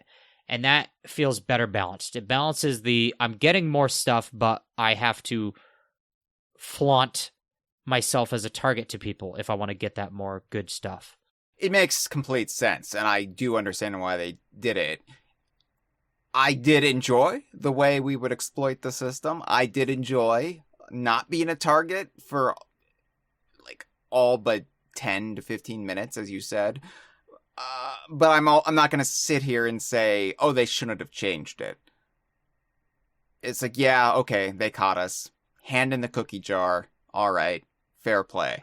It's just one of those things. Yeah, it's just one of those things. I think you were right. Yeah.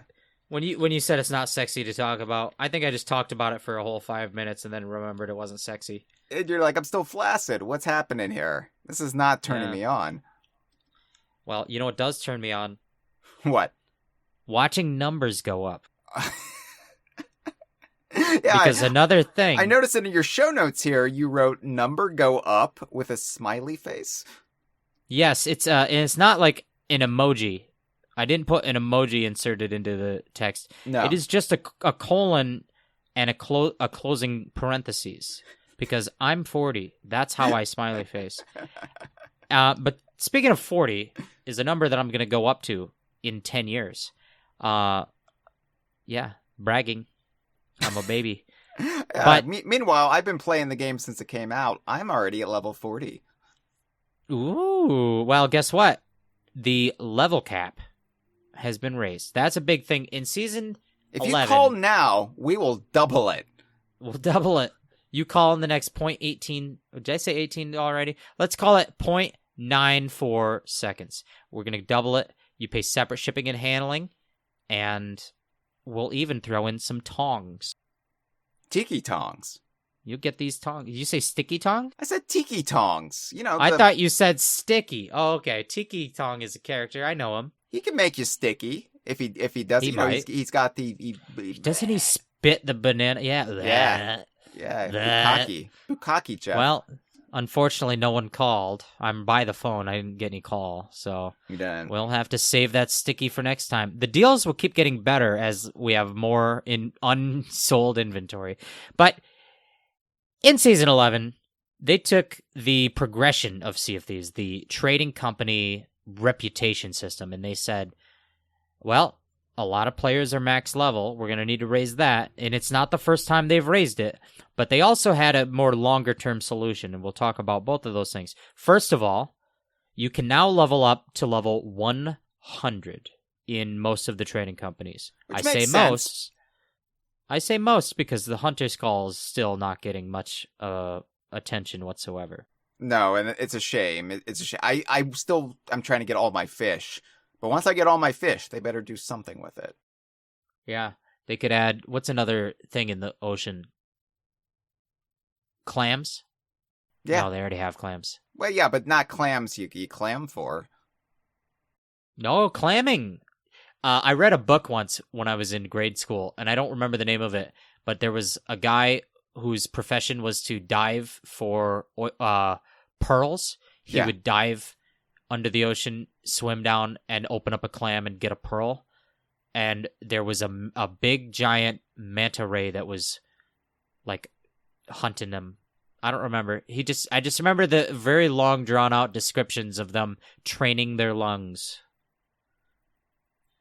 So, I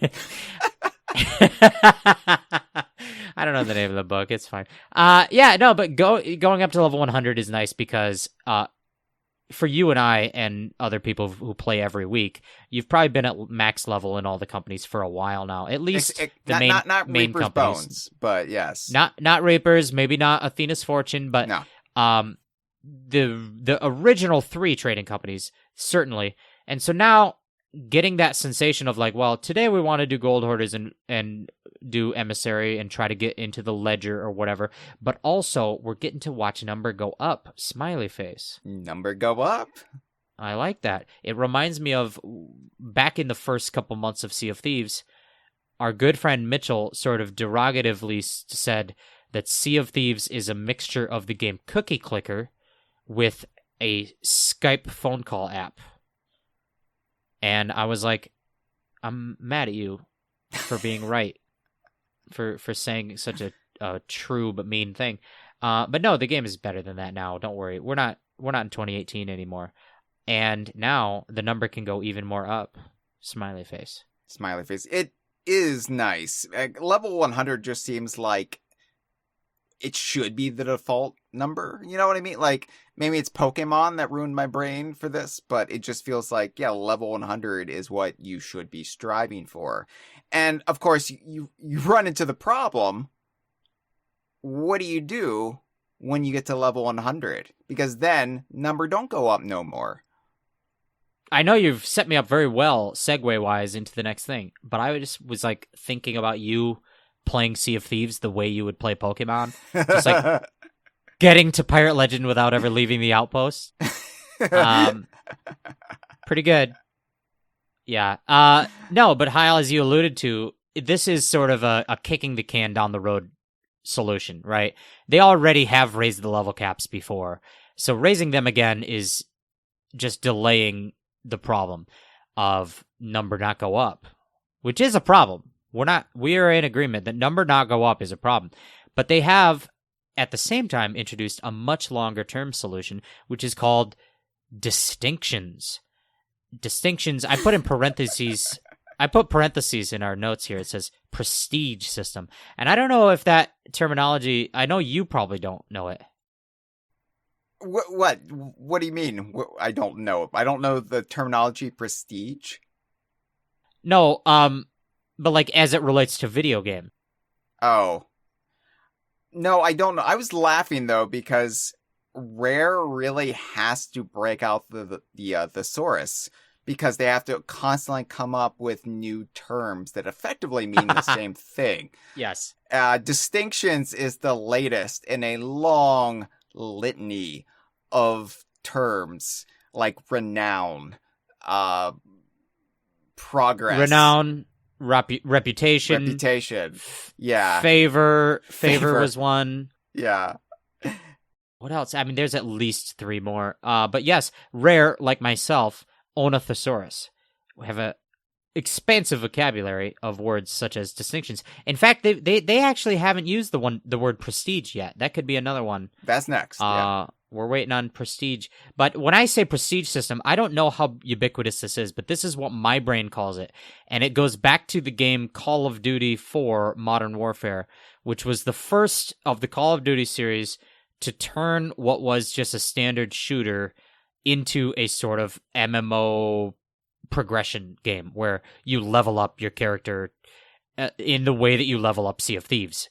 And that was kind of revolutionary when that happened way back in the day because those type of systems were only in RPGs or MMOs. And this was like, well, we could take a shooting game and make it so that you level up and then you earn rewards and you get to see number go up and number go up, smiley face. And that was big because it's really fundamentally powerful over our little lizard brains. It just has an enrapturing effect. But in that game, they had a thing called Prestige, which is that once you got to the max level, which was 100, you had the choice to Prestige and then go all the way back to level 1 and do it again, but now with a little tick mark and a bragging rights sort of note next to your name that was like, this guy's prestiged. Ooh, this guy's prestiged 3 times. Look at him. Ooh, wow.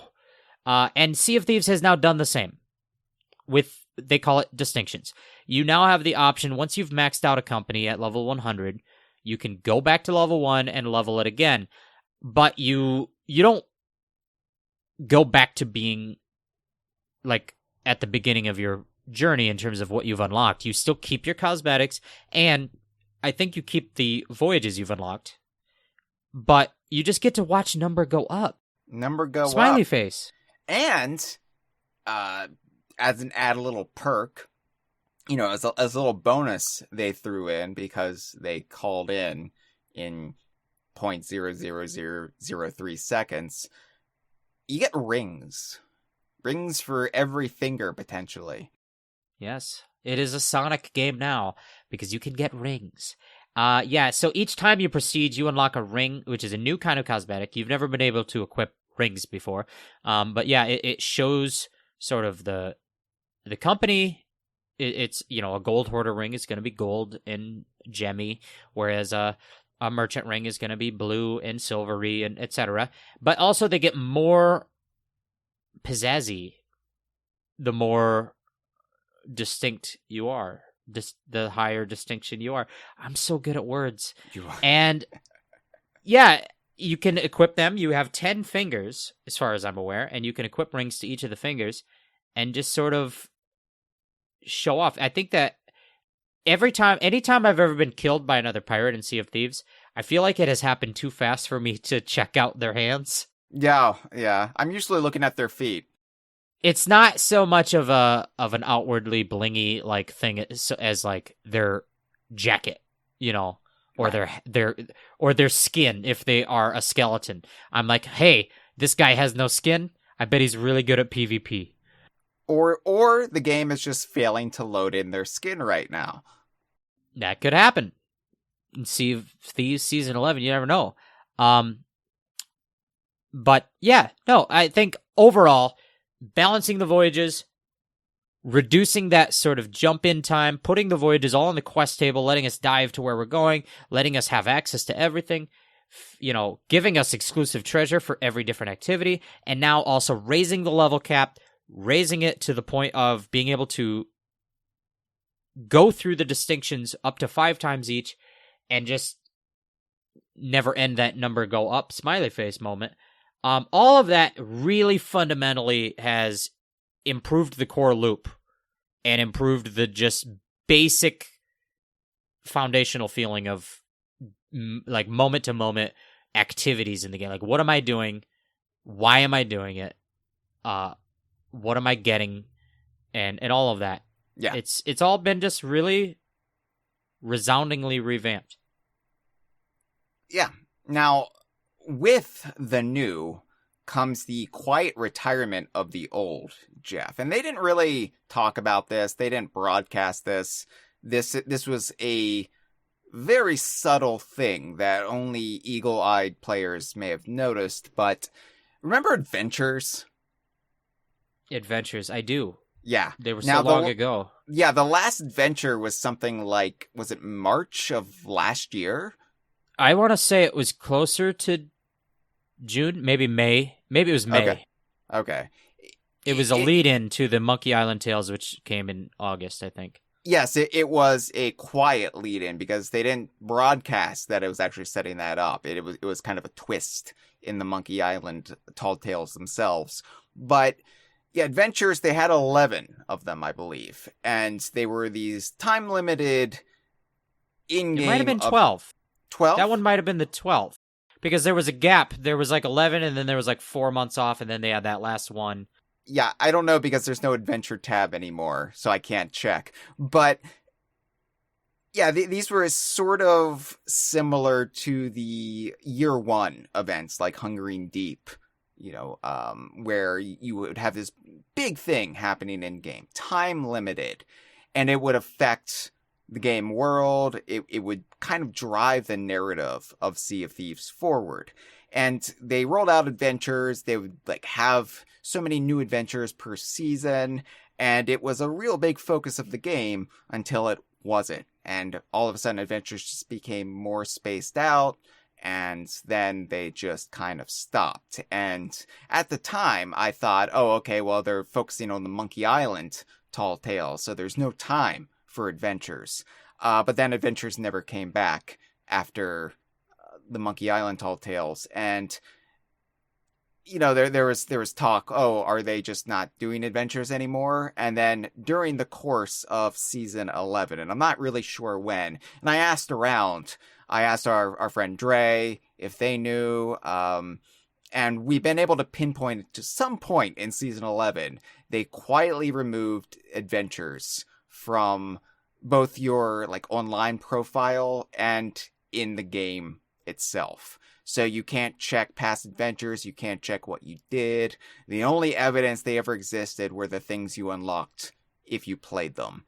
And so, yeah, it looks like Rare is done with adventures. And however they drive the narrative of Sea of Thieves going forward, we still don't know.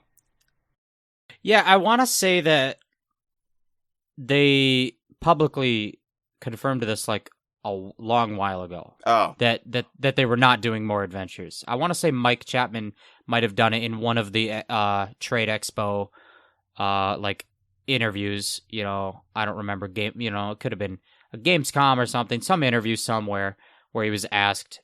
I could be just making that up. It's just in my brain. Here's the thing though, Mike Chapman, gotta love him, but he talks a lot, and he talks a lot in these like not official Rare channels, so it's kind of hard to keep track of what he's saying officially versus like unofficially versus like this is actually a stated direction of the game versus this is just what Mike Chapman's saying. So I'm sure he did. I'm sure Mike Chapman has also spoiled the next 2 years of the game somewhere. But I don't know it because I unfortunately don't have a Mike Chapman alert on my phone whenever Mike Chapman and he's also quite tall. Yes. So you can't see him. Everything he says doesn't reach your ears. It doesn't. You can't lip read because it's up in the clouds. You and I, we're not short, but we ain't tall. Here's the thing. Big old Jeff and I are decidedly average height. And unfortunately, when you get next to a tall person, they're going to belittle you because they're going to call you short because you're shorter than they are. Mike Chapman did never do this to us. No, Mike Chapman's been nothing but a gentleman and a scholar to big us. Fan. But our friend Cameron is quite tall. Yes. But yeah, those are the two people I know. It's the very first thing I said when I met Jeff in person, and this is true. I said, "Oh, thank God you're my height." I feel bigger than you because you have a sprightly whimsy about you. I do. I'm always skipping about. That is actually another thing you might not know about me. If you've never spent time in my physical presence, I'm always fluttering around like a hummingbird. Yeah, I'm not sure when I picture you mentally. It's somewhere in between Fern Gully and the Tom Bombadil. Something along those lines. Just the Virginian mountains. Yeah. I also bring that energy to bed, if you know what I mean. Oh, yeah. And we do. But yeah. I toss and turn. I toss and turn in my sleep. I can't. Right. Just like Fern Gully. Yeah, so adventures are gone. It's disappointing. I've had a lot of thoughts about adventures since they were going on, and like I enjoyed them for what they were. There was sort of a variety of approaches to how they, from month to month, how they did them. They attempted various different kinds of things, and I had a lot of opinions about how they ought to be doing it because I did think it wasn't really all that sustainable and maybe not the right thing the game needed. I like that it just felt like a story chapter every month. I like that. But I thought in terms of the sandbox world, is that what the game needs?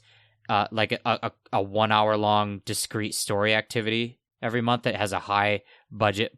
Like, I don't know. It felt more like injecting variety into the sandbox that was continually interesting over the course of a month was better than like a discrete activity that lasted a couple hours and then was finished. But yeah, and then in terms of like, how do you deliver story if the story is time limited? Like, how do new players get invested in it when they've missed out? There's a lot of questions that needed answering that I don't know the answers to, but I think, I'm not going to say they gave up on answering those questions and like fixing it, but whatever approach they will take to that in the future, it won't be in the form of adventures. They've retired that concept. I do still hope that we get monthly or like regular events in the future. And I do hope that they put a focus on advancing the narrative, but the form that takes, I don't know what form it will take. It will be something different. Yeah. I will say, I think it's a shame the narrative has stalled out to the point it has, but there are going to be some movements in the actual, like, evergreen sandbox world. We know in upcoming seasons they're going to progress the Flameheart's narrative a little bit. I don't know how much of like narrative it's actually pushing for. It's just introducing a new thing that's ascribed to that. But at the same time, you know, I would rather evergreen stuff be added to the game versus these very tertiary, time-limited, flash-in-the-pan, you had to be there or you'll never get to experience kind of things, which they do. That does have its appeal. Like, I really did love the Hungering Deep. There were many adventures I appreciated, but I know, like, fellow DK Vine staffer and friend Gibbon, she didn't like the adventures because they were time limited, because if you don't get to experience them, they're gone forever. And that runs counter to things like the Tall Tales, especially when some of the adventures actually continued the story of the Tall Tales, which, well, now the players who are just joining the game with PlayStation 5, they won't get to see how the narratives that started in those Tall Tales were followed up on because they were in adventures. Yeah. Well, I have a lot of strong opinions about when is it appropriate and beneficial to make something time limited versus Wormweek. When is it just like unnecessary. And Wormweek is not great. If it was real, we would say Wormweek, that was terrible. I hated Wormweek, but I love my Worm Sword. But no, I think that there is an appropriate time to make something time limited and like a good reason to do so. If you're trying to create novel game states, if you're trying to create heightened interaction points, sometimes the time limited nature of it is necessary to have those things. You can't have the drive that brings everyone together for this special occasion. You can't have that if it's around all the time, because people just stop doing it. And then every time you want to do it, there's no one else around. Like, you don't get those big alliance moments or those big conflict moments. Drive everyone to this one point. Hungering Deep, Shrouded Deep, the what was the one? Cursed Sails alliances over the ship battles. You know, you don't get those moments if they're not time limited. They just become background noise.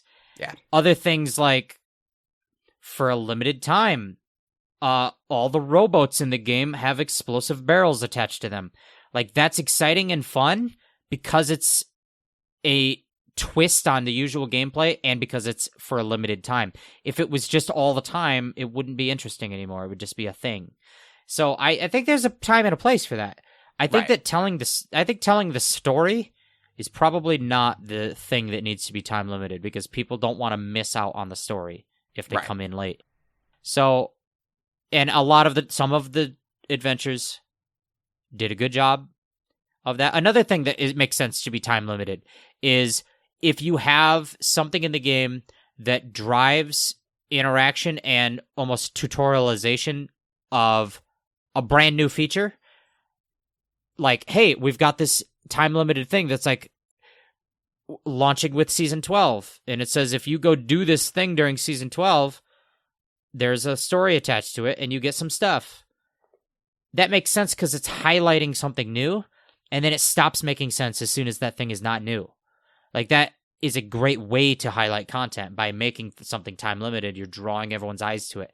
But there's a lot of stuff they have done that were like, we made it time-limited because no reason. Right, because we committed to this adventures concept, and, yeah. We want to arbitrarily drive engagement because of the fear of missing out. The FOMO. It's a verb. Verbiage. You're so good. You're so good at the words. So good. You're a thesaurus. Look at you. I'm so resplendent. But yeah, adventures are out. We are eagerly waiting to see if they will take another sort of crack at telling story regularly in the game. And also, are they going to take a crack at driving engagement through time-limited sandbox challenges and things that they can do, and whether those two things will be married together as they were in Adventures, or will they be separate things as they were back when there was mercenary voyages and stuff, or what are they going to do? Anything? I don't know. I look forward to. I mean, basically every 6 to 12 months in Sea of Thieves has seen them pivot to a different style of doing this thing. They're approaching, how do we keep this live service doing new stuff? They've pivoted every 12 months or so for 6 years. There's been lots of different eras, and we can predict that they're going to continue to do that, and we just don't know what form it will take next. I mean, to be fair, the game is still going strong after 6 years. How many live service games can say that? No, I was not detracting from it. I was saying they are constantly experimenting. That's not a detraction. That is in many ways a strength. Although it would be nice if they cracked some great formula and just stuck with it. But it also seems like, they're pivoting around trying new things for the sake of that, but also adapting to changing in their team structure and staff, and also adapting to just the realities of development and adapting to, some stuff they've tried hasn't worked. So that is both the benefit and the downside of a game that is expected to do more and new forever. That's what a living game has to deal with, that they're adapting on the fly, they're trying new stuff. We can commend them for that. But it also, as you had said, it has felt like they've let things stagnate a bit in the past year. So we'll see when that picks up and if they have another new direction coming. Well, another thing that a living game has to contend with is the ever-present addition of new bugs and keeping the experience stable for players. And this is one area where Season 11 might have seen the game at its lowest. Well, I think that we are quick to forget how bad it could be at early points in its lifespan, because it was new and exciting, and we were willing to forgive things then.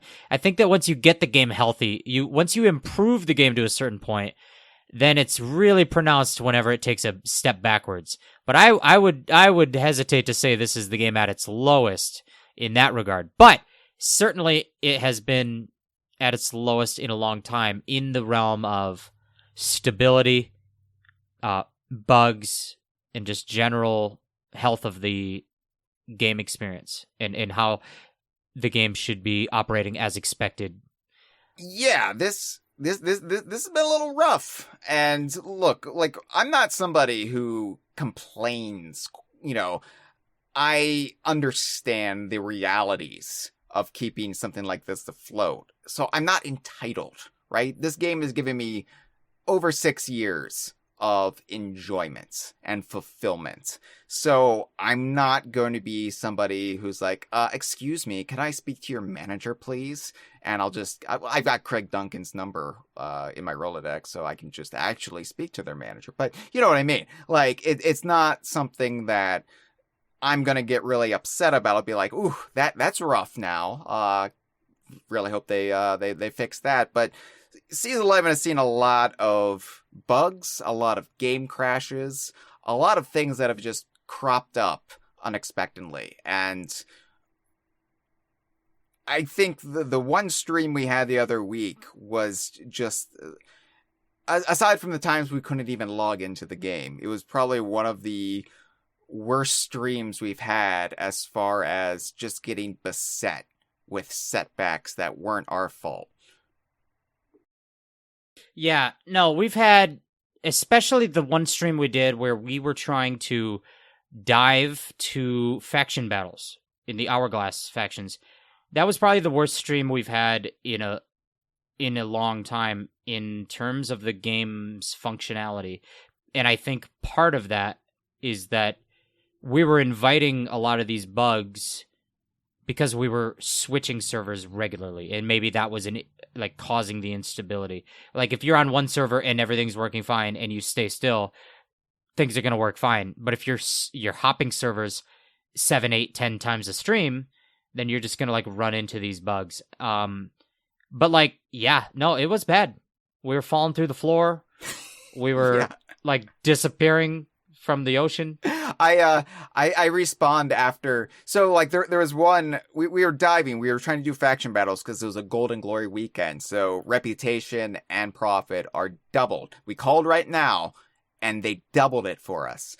And we were like, well, let's do faction battles because this is the time you want to engage in faction battles. Try to our Guardians of Athena, whatever, numbers up. Number go up. Smiley face? No. Frowny face. Because what happened was we would run into things where Cameron and our games just kept crashing. We would get booted completely. And our Xboxes would just say, no more Sea of Thieves. And would just exit completely from Sea of Thieves. A complete crash. Another time, I would be like, okay, we're taking damage. I need to get wood planks. And I would go into the wood plank barrel. And then I would be stuck. I couldn't exit the wood plank barrel. So my pirate would just have his head in the wood plank barrel while our ship sank. Anyway, and then we'd come back from sinking and I would spawn underneath Port Merrick. Physically, I'm underneath Port Merrick. What? Outside the bounds of the world geometry. Boundary breaking is my fear. It's my heebie-jeebie center when it comes to video games. And they threw me right in the middle of the jeebies, Jeff. I was heaved out. He was heaved. And yeah, there was the fact that most of the time throughout Season 11, if we tried to buy a wood crate from the shop, we just could not pick it up. Spent the money, though. The money's gone. Good news. That bug is still there, apparently. In Season 12? Or at least it was when they did the update right before Season 12. It was that last update, the Thursday before Season 12. Quasi Moto, where Season 11 was sort of over, but Season 12 hadn't started, and the PS5 players were in their beta. It's when they were wiggling their little sexy toes in the waters of Season 12, but they didn't fully dive in yet. They were wiggling up through the dirt. Only at nighttime, though. Like a phantom. Only at Worm Week. Worm Week. And Worm Week / bad game week. That was a bad week because the other thing, what was the other thing that happened? Oh yeah, I would get on the cannons and it would not let me load or access my supplies. Yeah. And this is a bad thing to have happen when you have just entered a PvP battle. Yeah. Long story short, it was scary. We didn't win any PvP battles that day because we literally didn't. Yeah. Because I was getting ready to make my joke. I had queued up I was ready to say, that'll show them nobody sinks us 8 times in a row. And then I was like, all right, nobody sinks us 9 times in a row. But like, I never got to say it because we did get sunk every time. And yeah, so like I said, I don't want to complain too much. Obviously they're bringing in, like, they're making us a focus now, like QA, like they're bringing in more people for quality of life and to make sure the game is running in a stable manner. So it's probably too early to really reap the rewards of that, but it's nice to know that Rare is like aware of it. They know. They've even said like, "Hey, season 11 wasn't us at our best. Oopsie doodles." But yeah, the thing is, it's not here's a problem, here's the solution type of thing. It's a rolling, ever present process. Mm-hmm. It's not putting out a fire. It is putting out the whole world of fires. My metaphor really broke down. There always are new fires, and you're always just pumping water in the bucket. Remember that time we got caught really on fire this season?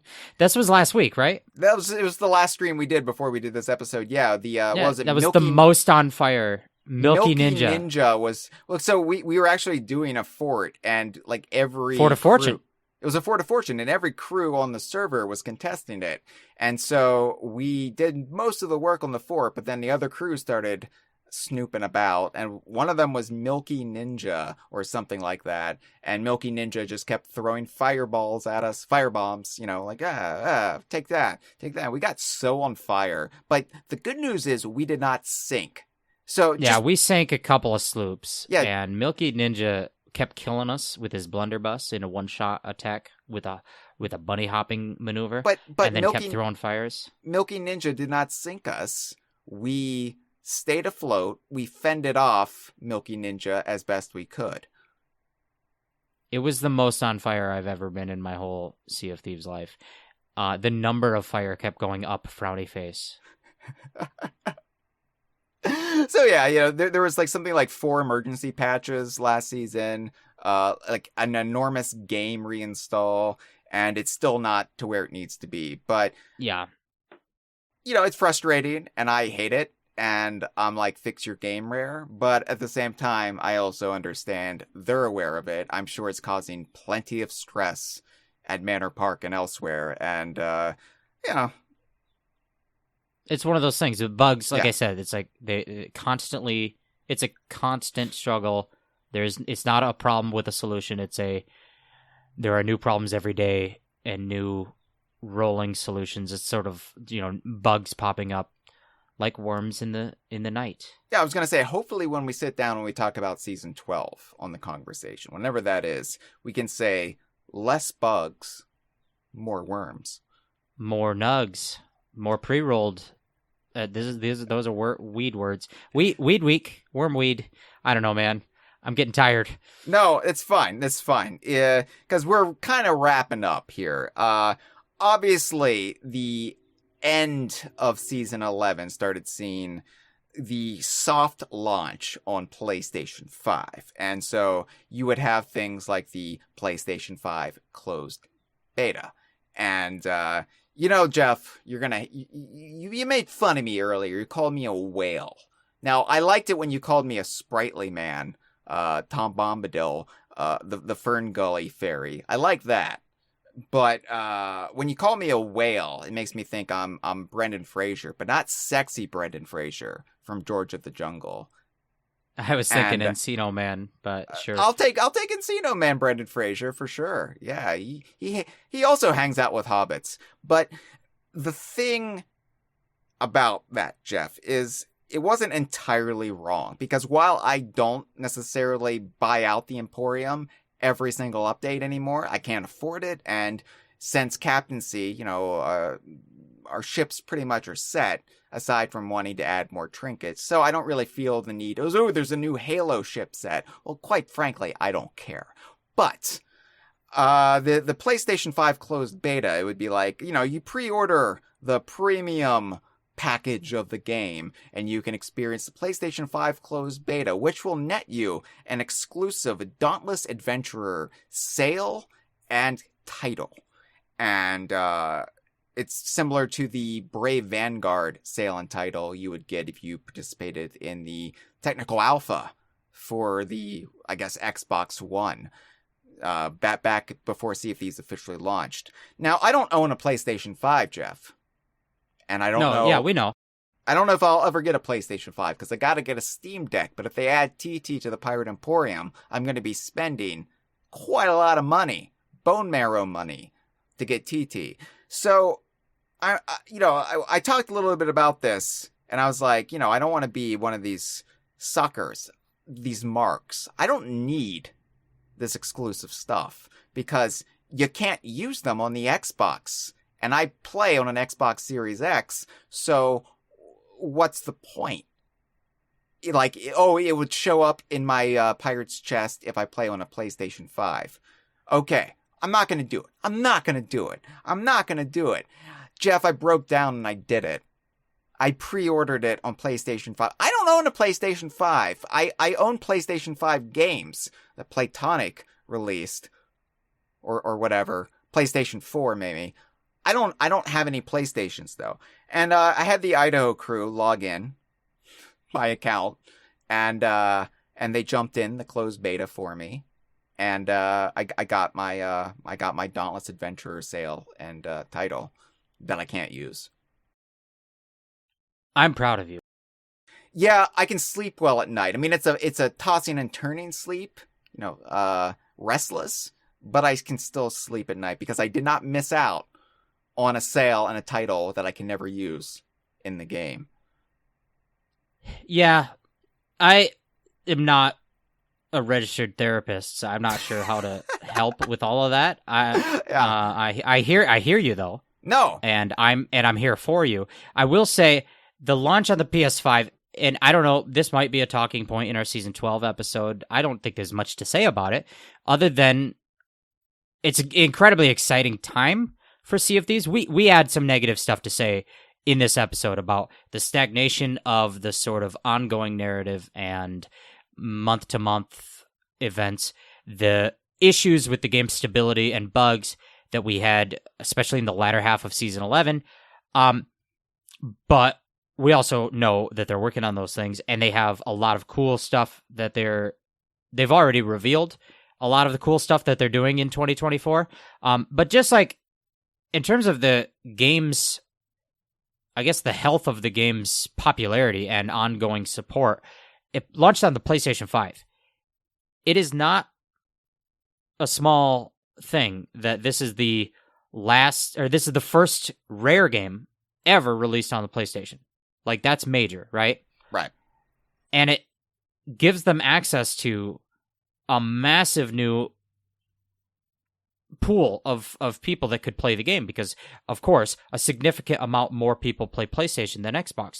They're smart. They're real gamers. Hey, and whoa, all right. It's just been the best console 5 consoles in a row. Oh, tisk, all right. tisk, Jeff, tisk, tisk.